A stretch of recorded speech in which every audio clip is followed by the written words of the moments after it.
Ju falenderoj për ftesën. Unë jam deputet i Partisë Agrare Ambientaliste, nuk është jam deputet i PD-s, jam pjesë e koalicionit me Partinë Demokratike dhe jemi pothuajse në të njëjtën linë politike deri tani me Partinë Demokratike. Dëshmërzitëm zotin Duka. Nuk ka problem se ne sqarojmë.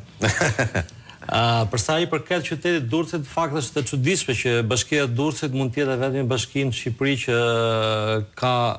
ka pothuajse evolucionin më ngadalt, sepse unë nuk them në gjithë Shqipëri nuk është bërë një punë mrekullueshme gjithë këto vite, por është edhe evolucioni i faktorit K. Faktori K duket sikur në Durrës ndalon ose hera herës bën mbrapsht me këto dukuri natyrore apo me administrimin shumë të keq që është bërë Bashkisë Durrësit. Ai që ka ndodhur në zonën e Brylit të Durrësit nuk është diçka e re, ka ndodhur dhe vite më parë. Dhe atëherë ka ndodhur një situatë, u ngrit një grup pune, bëri studimin nëse ka rrezik pallati apo s'ka, nuk pam një studim, banorët u rikthyen në apartamentet e tyre dhe kanë banuar deri para pak ditësh që u rikthye rreziku.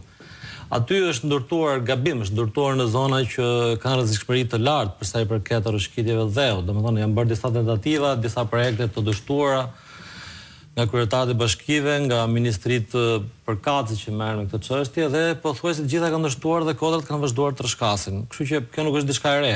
Pra ajo tërsi i Durrësit, do të thoja unë, ka të bëjë me menaxhimin e keq që është bërë qytetit. Durrësi po të vish sot bësh një xhiro, duket sikur kemi të bëjmë një eksperiment social që testohen njerëzit deri ku mund të mbajnë nervat.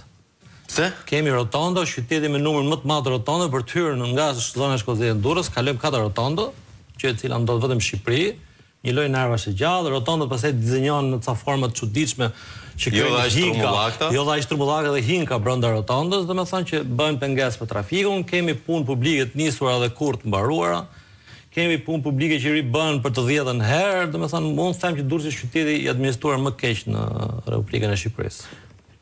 Ndërkohë nuk kam asnjë qytet tjetër me të cilin mund ta krahasoj. Dhe kjo është çuditshme sepse normalisht nga ardhët ekonomike që ka qyteti i dytë në Shqipëri dhe ka treguar edhe një histori që edhe ka reaguar në politikisht. Nga numri i turistëve që pret Durrësi, pret numrin më të madh turistëve në vend dhe ndofta është i vetmi qytet që çmimet e tregut, çmimet që ofron dhe shërbimet që ofron shkojnë në raport të drejtë në krahasim me zonat e tjera.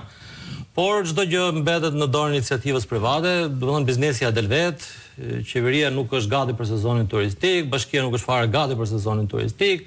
Para 2 ditëve kanë filluar vizimin, pikërisht mes sezonit turistik kanë filluar vizimin për të bërë parkingun me pagesë, domethënë një situatë që do donte një vit të sqaronte, ka 2 vite që është miratuar, 2 vite që është miratuar nga Këshilli Bashkiak, kanë vendosur ta bëjnë tani që sezoni ka filluar.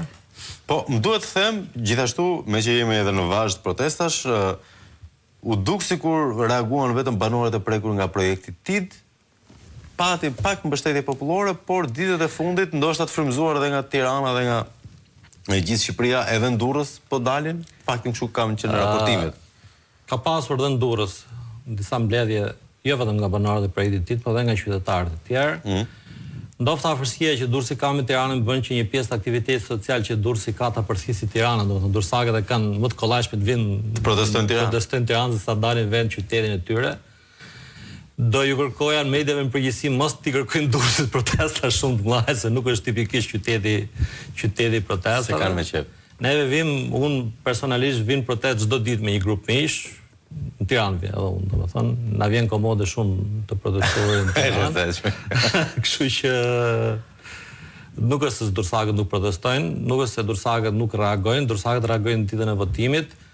Po ti lesh votojnë lirshëm, normalisht, domethënë. Se po të bëjmë votime siç kanë bërë herën e fundit, ne nuk e lexojmë dot nëse kemi të bëjmë me votë qytetare apo kemi të bëjmë një votë totalisht manipuluar nga sistemi që ka ndërtuar Partia Socialiste, nga sistemi i manipulimit të votës, nga sistemi i blerjes votës apo nga sistemi i patronazhit që vjen pas gjithë. Po, jo, kjo është pikërisht e çuditshme. Nëse e shohim Durrësin me komunitete, nuk ka asnjë lagje që mos të ketë një problem madhor.